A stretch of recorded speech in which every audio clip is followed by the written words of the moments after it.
ಸ್ನೇಹಿತರೆ ನಮಸ್ಕಾರ ಎಲ್ರಿಗೂ. ಈಗ ನಾನು ಪ್ರಸ್ತಾಪ ಮಾಡುವ ವಿಷಯ ಕೇವಲ ರಾಮ ಮಂದಿರ ದುಡ್ಡು ದರೋಡೆ ಹಾಗೂ ದೇಣಿಗೆ ಕಳ್ಳತನಕ್ಕೆ ಸೀಮಿತವಾಗಿಲ್ಲ ಸ್ನೇಹಿತರೆ. ಸತ್ಯ ಹೊರಬಂದಾಗ ದೇವಾಲಯದ ನಿರ್ಮಾಣದಲ್ಲಿಯೂ ಸಹ ಅಕ್ರಮ ನಡೆದಿದೆ ಎಂದು ತಿಳಿದು ಬಂದಿದೆ ಸ್ನೇಹಿತರೆ. ಒಂದು ಪ್ರಕರಣದಲ್ಲಿ ಇಬ್ಬರು ವ್ಯಕ್ತಿಗಳು 2 ಕೋಟಿಗೆ ಭೂಮಿಯನ್ನು ಖರೀದಿ ಮಾಡ್ತಾರೆ. ಅದು ಖರೀದಿ ಮಾಡಿದ ಕೇವಲ 10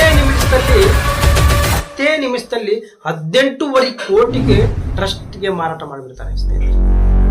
ಜನವರಿ 2021 ಪುಣೆಯಲ್ಲಿ ಕೆಲವು ಸಿಂಧಿ ಸಮುದಾಯದ ಸದಸ್ಯರು ದೇಣಿಗೆ ಸಂಗ್ರಹಿಸಿ ಮುಂಬೈನಲ್ಲಿರುವ ಆಭರಣ ವ್ಯಾಪಾರಿಯ ಬಳಿಗೆ ಹೋಗ್ತಾರೆ.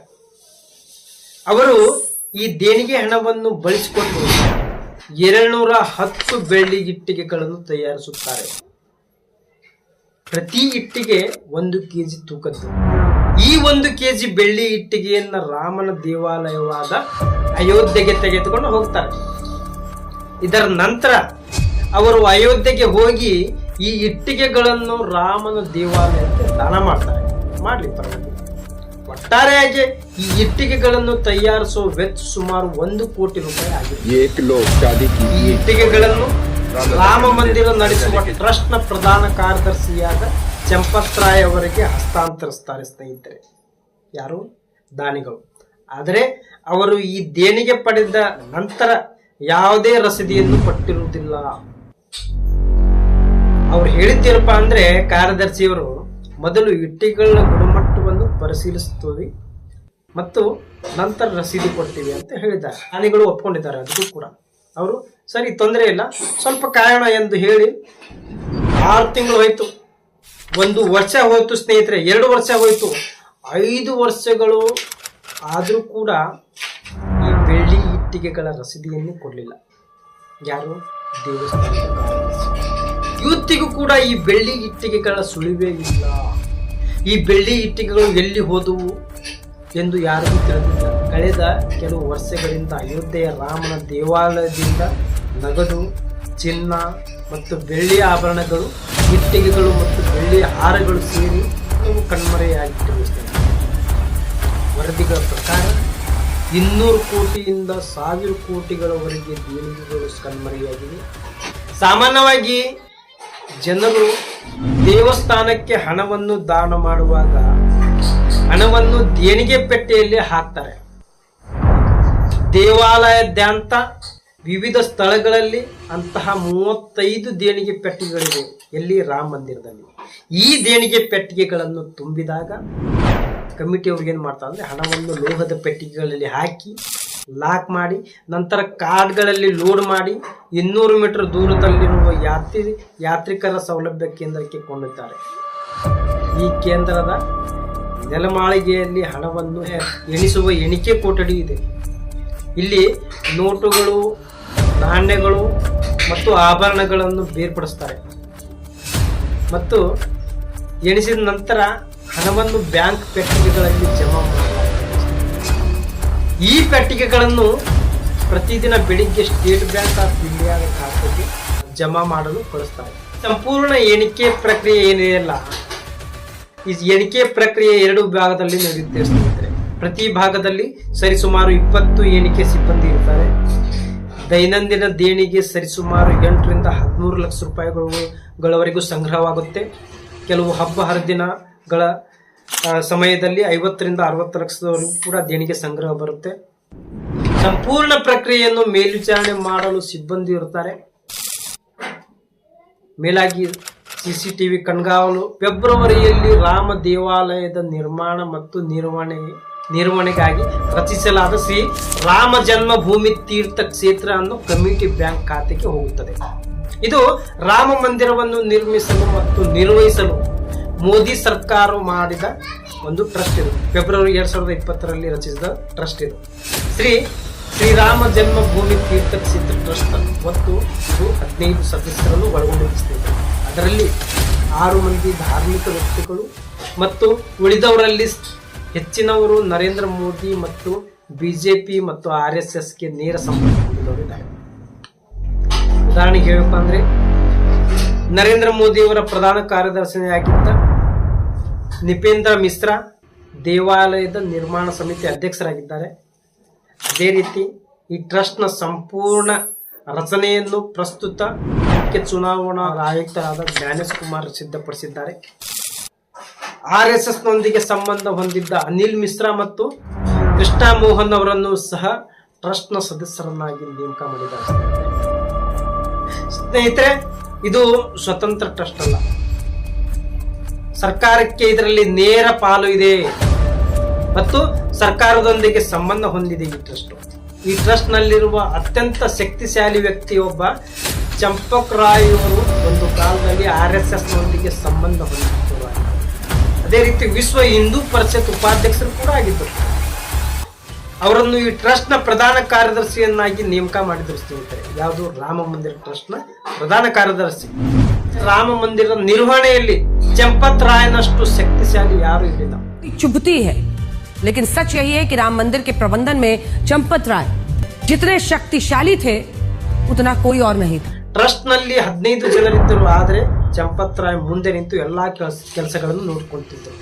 ಈಗ ಟ್ರಸ್ಟ್ ರಚನೆಯಾದ ನಂತರ ಚಂಪತ್ ರಾಯ್ ದೇವಾಲಯದಲ್ಲಿ ತಮ್ಮ ಆಪ್ತರಿಗೆ ತನ್ನ ಜವಾಬ್ದಾರಿಗಳನ್ನು ವಹಿಸಿದ್ದಾರೆ.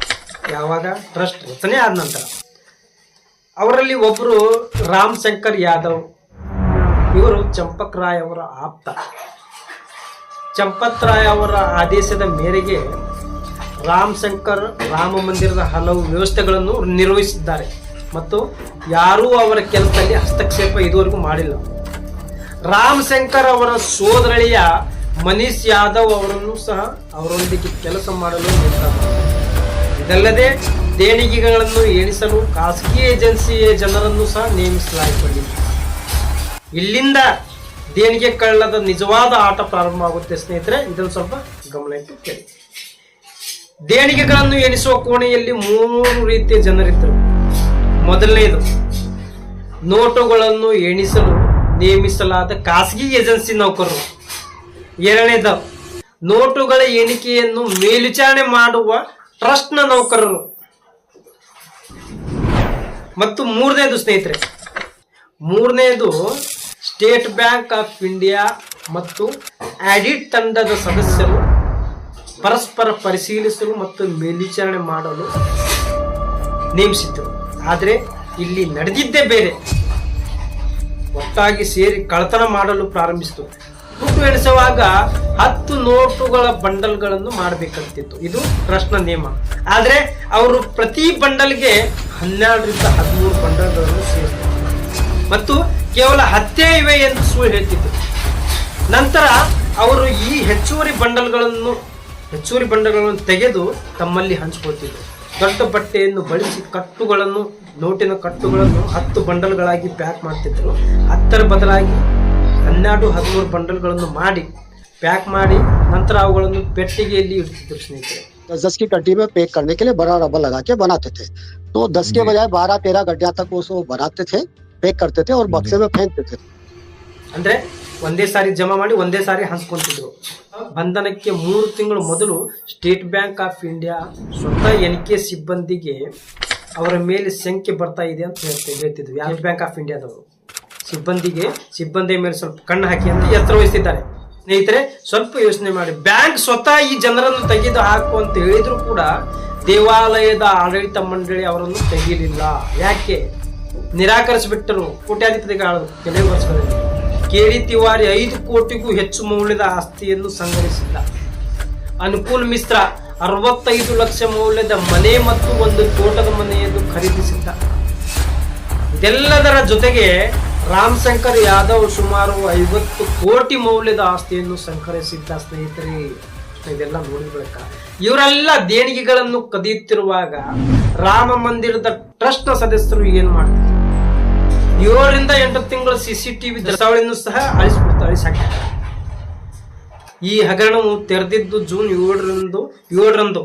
ಅದು ಕೂಡ ಸಮಾಜವಾದಿ ಪಕ್ಷದ ಮುಖ್ಯಸ್ಥರಾದ ಅಖಿಲೇಶ್ ಯಾದವ್ ತಮ್ಮ ಟ್ವೀಟ್ ನಲ್ಲಿ ಈ ವಿಷಯವನ್ನು ಪ್ರಸ್ತಾಪಡಿಸ್ತಾರೆ, ಹಗರಣದ ಬಗ್ಗೆ. ಆವಾಗ ಸಾರ್ವಜನಿಕರ ಗಮನಕ್ಕೆ ಬಂದಿದ್ದು. ಸ್ನೇಹಿತರೆ, ಆದಾಗ್ಯೂ ಕೂಡ ಈ ಟ್ವೀಟ್ ನಂತರವೂ ದೇಣಿಗೆ ಲೆಕ್ಕ ಪರಿಶೋಧನೆಯಲ್ಲಿ ಯಾವುದೇ ಅಕ್ರಮಗಳು ಕಂಡು ಬಂದಿಲ್ಲ ಎಂದು ಚಂಪತ್ ರಾಯ್ ಸಮರ್ಥಿಸಿಕೊಂಡಿದ್ದಾನೆ. ಯಾರು? ರಾಮ ಮಂದಿರದ ಕಾರ್ಯದರ್ಶಿ. ಅನೇಕ ಭಕ್ತರು ಚಿನ್ನ ಮತ್ತು ಬೆಳ್ಳಿ ಹಾರಗಳನ್ನು ಮತ್ತು ಆಭರಣಗಳನ್ನು ದೇವಸ್ಥಾನಕ್ಕೆ ದಾನ ಮಾಡಿದ್ದರು. ಆದರೆ ಅವರಿಗೆ ಯಾವುದೇ ರಸೀದಿಗಳನ್ನು ನೀಡಿಲ್ಲ. ಶಿವಸೇನೆ ಸಂಜಯ್ ರಾವತ್ ಕೂಡ ತಮ್ಮ ಪಕ್ಷವು 1 ಕೋಟಿ ಮತ್ತು ಸುಮಾರು 25 ಕೆಜಿ ಬೆಳ್ಳಿ ಇಟ್ಟಿಗೆಗಳನ್ನು ದಾನ ಮಾಡಿದೆ. ಆದರೆ ಅವರಿಗೆ ರಸೀದಿ ಕೂಡ ಬಂದಿಲ್ಲ ಎನ್ನುವುದು ಅದು ಅವರ ಆರೋಪ. ಅದೇ ರೀತಿ ಮುಂಬೈನ ಉದ್ಯಮಿ ಅನಿಲ್ ವಿಶ್ವಕರ್ಮ ಅವರು 3 ಕೆಜಿ ಬೆಳ್ಳಿ ಹಾರ ಮತ್ತು 1 ಕೆಜಿ ಪಾದುಕೆಯನ್ನು ದಾನ ಮಾಡುತ್ತಾರೆ. ಸ್ನೇಹಿತರೆ, ರಾಮನ ಪಾದುಕೆ ದಾನ ಮಾಡುತ್ತಾರೆ. ದೇಣಿಗೆಗಳ ಕಳ್ಳತನವು ಒಂದು ವಿಷಯವಾದರೆ, ರಾಮನ ದೇವಾಲಯದಲ್ಲಿ ವರ್ಷಗಳಿಂದ ಬಹಿರಂಗ ದರೋಡೆ ನಡೆಯುತ್ತಿರುವುದು ಇನ್ನೊಂದು ವಿಷಯ. ಸುಮಾರು 2 ವರ್ಷಗಳ ಕಾಲ ಹಿಂದಿನ ಈ ಸುದ್ದಿಯನ್ನು ನೋಡಿ ಸ್ನೇಹಿತರೆ. ಏನಂದ್ರೆ, ಭಗವಾನ್ ರಾಮ ಮತ್ತು ಅವರ 3 ಸಹೋದರರ ಚಿನ್ನದ ಕಿರೀಟವನ್ನು ಕಣ್ಮರೆಯಾಗಿಬಿಟ್ಟೆವು. ಗಾಜಿಯಾಬಾದ್ನ ಒಬ್ಬ ವ್ಯಕ್ತಿ ತನ್ನ ತಾಯಿಯ ಆಭರಣವನ್ನು ಮಾರಿ ರಾಮ ಮಂದಿರಕ್ಕೆ ದಾನ ಮಾಡಿದ್ದ. ಅದು ತನಿಖೆ ನಡೆಸಿದಾಗ ಟ್ರಸ್ಟ್ನ ಅಧಿಕಾರಿ ಕಪಾಟಿನಲ್ಲಿ ಕಂಡು ಬಂದವು ಕಿರೀಟಗಳು. ಇದಲ್ಲದೆ ಜನರು ಚಿನ್ನ ಮತ್ತು ಬೆಳ್ಳಿ ಆಭರಣಗಳನ್ನು ದೇಣಿಗೆ ಪೆಟ್ಟಿಗೆಯಲ್ಲಿ ಠೇವಣಿ ಇಡ್ತಿದ್ರು. ಆದರೆ ಹಣವನ್ನು ಮಾತ್ರ ಎಣಿಸ್ತಿದ್ರು ಮತ್ತು ಆಭರಣಗಳು ಚಂಪತ್ರಾಯ ಕೊಂಡೊಯ್ತಿದ್ರು.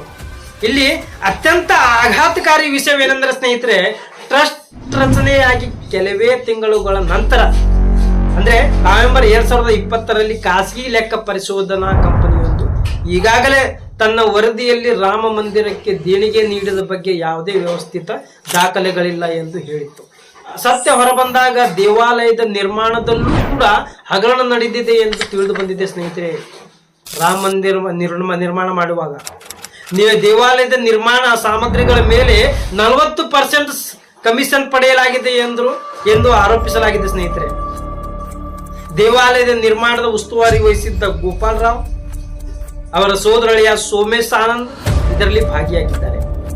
ದೇವಾಲಯ ನಿರ್ಮಾಣವಾಗುತ್ತಿರುವಾಗ ಕೆಲವರು ಅಗ್ಗದ ಬೆಲೆಗೆ ಭೂಮಿಯನ್ನು ಖರೀದಿಸಿ ಟ್ರಸ್ಟ್ಗೆ ಅತಿಯಾದ ಬೆಲೆಗೆ ಮಾರಾಟ ಮಾಡಿದರು. ಒಂದು ಪ್ರಕರಣದಲ್ಲಿ ಇಬ್ಬರು ವ್ಯಕ್ತಿಗಳು 2 ಕೋಟಿಗೆ ಒಂದು ಭೂಮಿಯನ್ನು ಖರೀದಿ ಮಾಡಿ ಕೇವಲ 10 ನಿಮಿಷಗಳಲ್ಲಿ ನಂತರ 18.5 ಕೋಟಿಗೆ ಟ್ರಸ್ಟ್ಗೆ ಮಾರಾಟ ಮಾಡಿಬಿಟ್ರು. ದೇವಾಲಯ ನಿರ್ಮಾಣವಾಗುವಾಗ ಮೊದಲು ಅವರು ಬಾಡಿಗೆ ಮನೆಯಲ್ಲಿದ್ದರು. ಆದರೆ ದೇವಾಲಯ ಪೂರ್ಣಗೊಂಡ ನಂತರ ಅವರು ಅಯೋಧ್ಯದಲ್ಲಿ ಹಲವಾರು ಎಕರೆ ಭೂಮಿ ಖರೀದಿಸಿದ್ದಾರೆ ಸ್ನೇಹಿತರೆ. ಮತ್ತು ಹರಿದ್ವಾರದಲ್ಲಿ ಹೋಟೆಲ್ ಅನ್ನು ಸಹ ನಿರ್ಮಿಸಿದ್ದಾರೆ. ಸ್ನೇಹಿತರೆ, ಈ ದಾಖಲೆಗಳು ಜೂನ್ 2021ರಲ್ಲಿ ಹೊರಬಂದವು. ಆಗಲೂ ಸಿಬಿಐ ಮತ್ತು ಇಡಿ ತನಿಖೆಗಳಿಗೆ ಬೇಡಿಕೆಗಳು ಬಂದವು. ಆದರೆ ತನಿಖೆಗಳ ಬಗ್ಗೆ ಯಾರೂ ಚಂಪತ್ ರಾಯ್ ಅವರನ್ನು ಪ್ರಶ್ನಿಸಲೇ ಇಲ್ಲ. ಭೂ ಖರೀದಿಯಿಂದ ಹಿಡಿದು ರಾಮ ಮಂದಿರ ನಿರ್ಮಾಣ ಮತ್ತು ದೇಣಿಗೆಗಳವರೆಗೆ ವಂಚನೆ ನಡೆದಿದೆ ಸ್ನೇಹಿತರೆ. ಭಗವಾನ್ ರಾಮನ ಹೆಸರಿನಲ್ಲಿ ಮತ ಕೇಳುವ ವಿಷಯಕ್ಕೆ ಬಂದಾಗ ಮೊದಲು ಸಾಲಿನಲ್ಲಿದ್ದಾರೆ ಯಾರು? ರಾಜಕಾರಣಿ. ಆದ್ರೆ ಭಗವಾನ್ ರಾಮನ ಹೆಸರಿನಲ್ಲಿ ಜನರನ್ನು ಲೂಟಿ ಮಾಡುವಾಗ ಲೂಟಿ ಮುಂದುವರಿಸಿ ಅಂತ ಹೇಳ್ತಾರೆ ಯಾರು? ರಾಜಕಾರಣಿ. ತುಂಬಾ ಒತ್ತಡದ ನಂತರ ಉತ್ತರ ಪ್ರದೇಶದ ಸರ್ಕಾರ ಈ ವಿಷಯವನ್ನು ತನಿಖೆ ಮಾಡಲು SIT ಯನ್ನು ರಚಿಸಿತು. ಆದ್ರೆ ಅದರಲ್ಲಿ ಏನಾಗಿದೆ ಅಂದ್ರೆ, ಎಲ್ಲಾ ತನಿಖಾಧಿಕಾರಿಗಳು ಅಪ್ರಾಮಾಣಿಕರು ಇದ್ರೆ ತನಿಖೆ ಹೆಂಗ್ ಮುಂದುವರಿಯಲು ಸಾಧ್ಯ? ನೀವೇ ಹೇಳಿ. ಮೇನ್ ಅಪರಾಧಿಗಳು ಬಿಟ್ರು, ಸಣ್ಣ ಪುಟ್ಟ ಕೆಲಸಗಾರರಿಗೆ ಹಿಡಿದು ಬಿಟ್ರು. ಇಲ್ಲಿ ಆಶ್ಚರ್ಯ ಪಡುವಂತ ವಿಷಯ ಏನಂದ್ರೆ, ಯಾವುದೇ ಅಪರಾಧದ ತನಿಖೆ FIR ನೊಂದಿಗೆ ಶುರು ಆಗುತ್ತೆ. ಅದು ನಿಮಗೂ ಕೂಡ ಗೊತ್ತು. ಆದಾಗ್ಯೂ ಕೂಡ ಆರಂಭದಲ್ಲಿ ಈ ಪ್ರಕರಣದಲ್ಲಿ ಯಾವುದೇ FIR ದಾಖಲಾಗಿಲ್ಲ ಸ್ನೇಹಿತರೆ. 7 ಎಣಿಕೆ ಸಿಬ್ಬಂದಿ ಸದಸ್ಯರು ಇವರು ಎಲ್ಲರನ್ನು ಜೂನ್ 26ರಂದು ಬಂಧಿಸಲಾಗಿದೆ. ಆದಾಗ್ಯೂ ಚಂಪತ್ ರಾಯ್, ಗೋಪಾಲ್ ರಾವ್ ಮತ್ತು ಅನಿಲ್ ಮಿಶ್ರಾ ಅವರಂತ ಅನೇಕ ಪ್ರಮುಖ ಹೆಸರುಗಳನ್ನು FIR ನಲ್ಲಿ ಇಲ್ಲ, ಎಲ್ಲಿಯೂ ಇಲ್ಲ, ಕಾಣಿಸೇನೂ ಇಲ್ಲ. FIR ದಾಖಲಾದ ಮರುದಿನವೇ ಚಂಪತ್ ರಾಯ್ ಮತ್ತು ಅನಿಲ್ ಮಿಶ್ರಾ ನೈತಿಕ ಆಧಾರದ ಮೇಲೆ ರಾಜೀನಾಮೆ ನೀಡಿಬಿಡ್ತಾರೆ. ಟ್ರಸ್ಟ್ಗೆ ನಮ್ಗೆ ಸಂಬಂಧ ಇಲ್ಲ ಅಂತೇಳಿ. ಯಾಕಂದ್ರೆ ಇದ್ದಿದ್ದನ್ನು ದೋಚ್ಬಿಟ್ರು. ಪ್ರಶ್ನೆ ಏನಂದ್ರೆ, ಇಂಥ ಹಗರಣಗಳಿಗೆ ರಾಜೀನಾಮೆ ಒಂದೇನ ಉತ್ತರ? ಬದಲಾಗಿ ಇವರನ್ನು ಬಂಧಿಸಬೇಕೋ ಬೇಡವಾ? ಜೂನ್ 12ರಂದು ಬಿಜೆಪಿ ನಾಯಕಿ ರಜನೀತ್ ಸಿಂಗ್ ಅವರು ಟ್ರಸ್ಟ್ ನ ಸಂಪೂರ್ಣ ಖಾತೆಗಳನ್ನು ಬಹಿರಂಗಪಡಿಸಬೇಕೆಂದು ಒತ್ತಾಯಿಸಿ ಪ್ರಧಾನಿಗಳ ಕಚೇರಿಗೆ ದೂರನ್ನು ಸಲ್ಲಿಸ್ತಾರೆ. ಆದರೆ ಪ್ರಧಾನ ಕಚೇರಿ ಸ್ವತಃ ಏನು ಮಾಡಲಿಲ್ಲ. ಆ ದೂರನ್ನು ಕಳಿಸಿದ ದೂರನ್ನು ಅಯೋಧ್ಯೆ ಜಿಲ್ಲಾಡಳಿತಕ್ಕೆ ರವಾನಿಸ್ತಾರೆ. ಯಾರು? ಪ್ರಧಾನಿ ಕಚೇರಿಯವರು. ಈ ಜಿಲ್ಲಾಡಳಿತವು ಮಾಹಿತಿ ಪಡೆಯಲು ಚಂಪತ್ ರಾಯ್ ಬಳಿ ಹೋದಾಗ SIT ತನಿಖೆ ನಡೆಯುತ್ತಿದೆ ಎಂದು ಕುಂಟು ನೆಪ ಹೇಳ್ತಾನೆ. ಜುಲೈ 2ರಂದು ಅರವಿಂದ್ ಕೇಜ್ರಿವಾಲ್ ನೇರವಾಗಿ ಪ್ರಧಾನಿಯನ್ನು ಆರೋಪ ಮಾಡ್ತಾರೆ. ಏನಂತ? CBI ಅವರು ಪ್ರಧಾನಿಗೆ ಕನಿಷ್ಠ 12 ವರದಿಗಳನ್ನು ಕಳಿಸಿದರೆ ಆದರೂ ಕೂಡ ಈ ಅಕ್ರಮಗಳ ಬಗ್ಗೆ ಪ್ರಧಾನಿ ಮೌನವಾಗಿದ್ದಾರೆ ಯಾಕೆ ಅನ್ನೋದು ಕೇಜ್ರಿವಾಲ್ ಅವರ ಪ್ರಶ್ನೆ. पता तो चला आपको, सब कुछ पता था, लेकिन आप धृतराष्ट्र की तरह चुप रहे, आंखों पे पट्टी मार. ಅಂದ್ರೆ ಧೃತರಾಷ್ಟ್ರನಂತೆ ಮೋದಿ ಮೌನವಾಗಿ ಕಣ್ಣು ಮುಚ್ಚಿ ಕುಳಿತುಬಿಡ್ತಾರೆ. UP CM ಆದಿತ್ಯನಾಥ್ ಹಗರಣದ ಬಗ್ಗೆ ಧ್ವನಿ ಎತ್ತಿದ भक्तों की अग्नि परीक्षा मत लो. राम भक्तों के साथ उनकी आस्था के साथ खिलवाड़ करना बंद करो. ಬೆದರಿಕೆ ಹಾಕುತ್ತಿದ್ದಾರೆ. ನರೇಂದ್ರ ಮೋದಿ ಅವರನ್ನು ಭಗವಾನ್ ರಾಮನಿಗಿಂತ ಹೆಚ್ಚಾಗಿ ನೋಡುವ ಕೆಲವು ಕರುಡ ಭಕ್ತರು ಇದ್ದಾರೆ ನೋಡಿ. हिंदू का पैसा अगर किसी हिंदू ने ले भी लिया, भाई तुम लोगों को क्यों ಇಂಥ ದೊಡ್ಡ ಹಗರಣ ನಡೆದ್ರು ನೋಡಿ ನಮ್ಮ ದೇಶದ ಪರಿಸ್ಥಿತಿ. ಇಂಥ ದೊಡ್ಡ ಹಗರಣ ನಡೆದ್ರು ಕೂಡ ಒಬ್ಬ ಹಿಂದೂಗೆ ಹಣ ಪಡೆದರೆ ಏನು ತಪ್ಪು ಅಂತ ಕೇಳ್ತಾನ ಅವನು. ಇಂಥ ಅಯೋಗ್ಯರಿದ್ದಾರೆ ನಮ್ಮ ದೇಶದಲ್ಲಿ. ಏನ್ ಮಾಡುದು? ಇಂಥ ಕುರುಡು ಭಕ್ತರು, ಅಂಧ ಭಕ್ತರಿದ್ರೆ ಏನ್ ದೇಶ ಹೆಂಗ್ ಇಂಪ್ರೂವ್ಮೆಂಟ್ ಆಗ್ಲಿಕ್ಕೆ ಸಾಧ್ಯ? ಏನಿದೆ ಸ್ನೇಹಿತರೆ, ನನ್ನ ಸಲಹೆ ಇಷ್ಟೇ. ಏನಂದ್ರೆ, ನೀವು ಭಾರತದಲ್ಲಿರೋ ಯಾವುದೇ ದೇವಸ್ಥಾನಕ್ಕೆ ಹೋದಾಗಲೆಲ್ಲ ಎಂದಿಗೂ ಹಣ ಹುಂಡಿಗೆ ಹಾಕಬೇಡಿ. ನಾನು ಇಲ್ಲಿ ರಾಮ ಮಂದಿರದ ಬಗ್ಗೆ ಅಷ್ಟೇ ಮಾತಾಡ್ತಾ ಇದ್ದೀನಿ. ಈ ಭಾರತ ಇತರ ದೇವಾಲಯವೂ ಕೂಡ ಇಂಥ ಅನೇಕ ದೇಣಿಗೆ ಹಗರಣಗಳು ಬೆಳಕಿಗೆ ಬಂದಿವೆ. ನೀವು ಭಕ್ತಿಯಿಂದ ದೇವರ ಹೆಸರಿನಲ್ಲಿ ನೀಡುತ್ತಿರುವ ಹಣದ ಹಿಂದೆ ಯಾರೋ ವಂಚಕರು ನಿಮ್ಮ ಹಣವನ್ನು ಕದಿಯುತ್ತಿದ್ದಾರೆ. ನೀವು ದೇವರ ಹೆಸರಿನಲ್ಲಿ ಹಣವನ್ನು ದಾನ ಮಾಡುವ ಬದಲು ಅದೇ ಹಣವನ್ನ ಬಡ ವ್ಯಕ್ತಿಗಳಿಗೆ, ಭಿಕ್ಷುಕರಿಗೆ ನೀಡಿ, ಅಥವಾ ಬಡವರಿಗೆ ಸಹಾಯ ಮಾಡುವ ಹಲವಾರು NGOಗಳಿವೆ, ಅವರಿಗೆ ಕೊಡಿ. ಆದರೆ ನೆನಪಿಡಿ, ದೇವರು ಕೇವಲ ಮನದಲ್ಲಿದ್ದಾನೆ. ಆದರೆ ರಾಮ ಎಲ್ಲಿದ್ದಾನೆ ಅನ್ನೋ ಪ್ರಶ್ನೆ ಉದ್ಭವವಾದರೆ ಅದಕ್ಕೆ ಉತ್ತರ ಇಷ್ಟೇ. ನನ್ನ ಪ್ರಕಾರ ರಾಮನು ಕರುಣೆಯಲ್ಲಿದ್ದಾನೆ, ರಾಮನು ಮನದಲ್ಲಿದ್ದಾನೆ ಸ್ನೇಹಿತರೆ. ರಾಮನು ಏಕತೆಯಲ್ಲಿದ್ದಾನೆ, ರಾಮನು ಭಕ್ತರ ಆಲೋಚನೆಯಲ್ಲಿದ್ದಾನೆ. ರಾಮನ ಭಕ್ತರ ಆಲೋಚನೆಯಲ್ಲಿ ಮಾತ್ರವಲ್ಲ, ಶತ್ರುಗಳ ಆಲೋಚನೆಯಲ್ಲಿಯೂ ಇದ್ದಾನೆ. ನಿಮ್ಮ ಪಾಪಗಳನ್ನು ತ್ಯಜಿಸಿ ರಾವಣನ ಬದಲಾಗಿ ರಾಮನಾಗಿ. ರಾಮನು ನನ್ನಲ್ಲೂ ಇದ್ದಾನೆ, ಪ್ರತಿ ಮನೆಯಲ್ಲೂ ಇದ್ದಾನೆ. ಯಾರು ರಾವಣನನ್ನು ಮನಸ್ಸಿನಿಂದ ತೆಗೆದು ಹಾಕುತ್ತಾರೋ ಅವರ ಹೃದಯದಲ್ಲಿ ರಾಮ ನೆಲೆಸುತ್ತಾನೆ. ಜೈ ಶ್ರೀರಾಮ್ ಎಂದು ಜೋರಾಗಿ ಕೂಗುವವರ ಹೃದಯದಲ್ಲಿ ರಾವಣಿದ್ದಾನೆ, ರಾಮನಲ್ಲ. ರಾಮನ ಹೆಸರಿನಲ್ಲಿ ಲೂಟಿ ಮಾಡುವವರು ದೊಡ್ಡ ಭ್ರಷ್ಟರು ಮತ್ತು ಅವರನ್ನು ರಕ್ಷಿಸುವವರು ಅವರಿಗಿಂತ ಇನ್ನೂ ದೊಡ್ಡ ಭ್ರಷ್ಟರು. ಸ್ನೇಹಿತರೆ, ಇನ್ನು ಮಾತಾಡ್ಕೊಂಡು ಹೋದ್ರೆ ತುಂಬಾ ಇದೆ. ನೋಡಿಲ್ಲ ಸ್ನೇಹಿತರೆ, ಇದಾಗಿತ್ತು ನಮ್ಮ ರಾಮ ಜನ್ಮಭೂಮಿಯಲ್ಲಿ ನಡೆಯುತ್ತಿರೋ ಕರ್ಮಕಾಂಡದ ಬಗ್ಗೆ. ಮತ್ತೆ ಸಿಗೋಣ ಇಂಟ್ರೆಸ್ಟಿಂಗ್ ಸುದ್ದಿಗಳ ಮಾಹಿತಿಗಳಿಗೆ. ಅಲ್ಲಿವರೆಗೂ ಚೆನ್ನಾಗಿರಿ, ಸಂತೋಷವಾಗಿರಿ ಅಂತ ಹೇಳ್ತಾ ನಮಸ್ಕಾರ.